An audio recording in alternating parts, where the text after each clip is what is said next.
too loud. You don't want to punish them. They've been nice enough to show up. All right? All right. Well, Sean, welcome. I know we're going to get a lot of questions. I know a lot of people are going to be wanting to ask about Lord of the Rings. So I want to ask you a few things other than Lord of the Rings. Okay. Because for me, we'll get to Rudy. I want to start earlier though, because for me, the first time I saw you in the theater, so we're probably about the same age, is of course in Goonies. Raise your hand if you're wearing something with Goonies on it. I guess all 500 of you were in line earlier and didn't make it to the panel. Okay, sorry. So you started out your career right off the bat with really what was a blockbuster at the time. You know, working for nowhere to go but down. You know, but you grew up in the industry. I mean, so was that sort of inevitable, really, that you were going to go this route? In retrospect, it looks like maybe it was. You guys know who my mom is? You know who Patty Duke is? Academy Award-winning, for those of you who don't know, Academy Award-winning actress.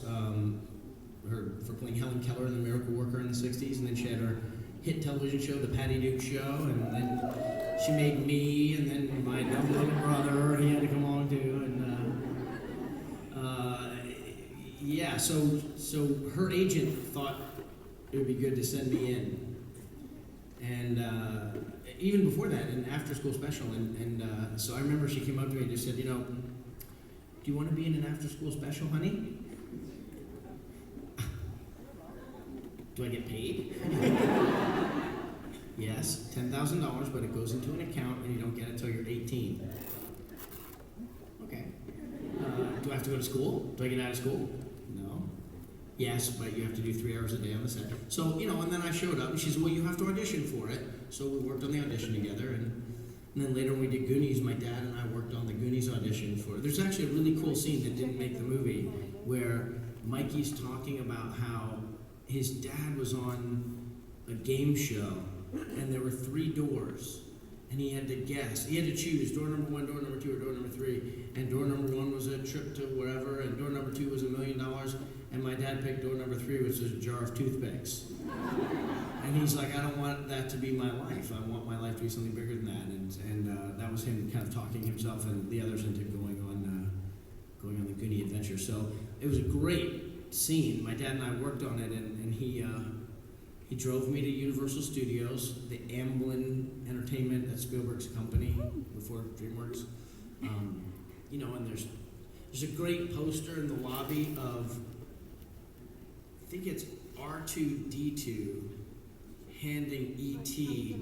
a crown because E.T. had just overtaken Star Wars for gross domestic box office.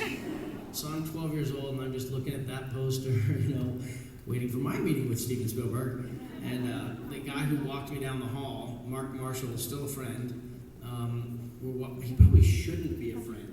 We're walking down the hall, and he says, you look a little nervous. And I said, yeah, I'm a little nervous. He said, I don't see why. You're just about to meet the most powerful man in Hollywood. And he opened the door, and I'm like, So how old were you? 10? I think 12. 12? I think 12. I think we were 13 when we filmed it. But anyhow, so I do the audition, and I kept messing up. One time I messed up, and I cursed. And Steven got up and walked out. I thought that was about it. And I get in the car, and my dad says, how'd you do? I said, I didn't get it. What do you mean? I said, I messed up. I cursed. Oh, he couldn't believe it. He's like, you were so prepared. You were so prepared for that. There's no way you did poorly. And by the time we got home, there was an offer from, the stars Mike and the Goonies. So you never know. You like the fact you cursed, maybe. Well, interestingly, it's hard. Everybody wants to know about the sequel. And someday, somewhere, somehow, they're going to make a sequel. They want to do it. They've been talking about doing it. The rumors have been going. Who knows when it'll happen? In my lifetime, after my life, it will definitely happen. Maybe now it's probably better for a reboot. I always wanted it to be the extension of what we did, but God, they're taking forever, so I don't know. But, what was the point? I was making a very good... I got lost in the... I don't know what the heck I was saying. Talking about Goonies. I started realizing, did I just pulse out there that I would rather see a reboot? Did I, Yeah. And I just saw Ghostbusters, and they did a great job with rebooting that. I was really, and that was one of my favorite movies of all time. So I was like, I don't know. I knew as soon as they hired the girls, I knew that would be good. Yeah. What was my point? I had a great point. I'll find it later. We'll come back to it. Senior moment. You know, it's you mentioned the reboot, and maybe there is something right now. Oh, I got it. Might be I know what it was. Yeah. It's all good. At that time, they made the Goonies like any of us would make a personal short film with our iPhones. It was just whimsical. We'd ad-lib things like cursing. There's several curse words in there that are totally ad-libbed, and upon reflection, totally unnecessary. But they were like, the kids want to do it, let them do it. At one point, my little brother's Mackenzie, and I used to try and work his name into every movie I ever did for like 10 years. And then I think I forgot about it. But at one point, the Fratellis are chasing us across the log with the water, and they start shooting at us, and I go, "Holy Mackenzie!" Totally random. They left it in. At one point, I accidentally referred to Brand, the brother, as Josh. Josh Brolin played the part. They left that in there. They edited out the octopus sequence, but they left a reference to it in the end of the movie. Just left that in there, like, oh. So, I'm not sure how much pot they were smoking, but the point is that it's hard. Actually, I'm pretty sure I know how much pot. But no, it had a kind of shoot from the hip, fly by the seat of your pants thing.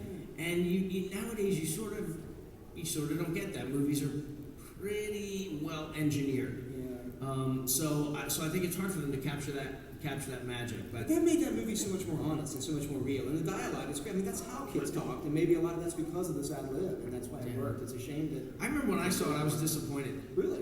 Yeah. Because a lot of the dialogue was awesome. But you can't hear it with all 7 of us blathering on at the same time. Let me ask you this: have you seen the new Netflix series Stranger Things? A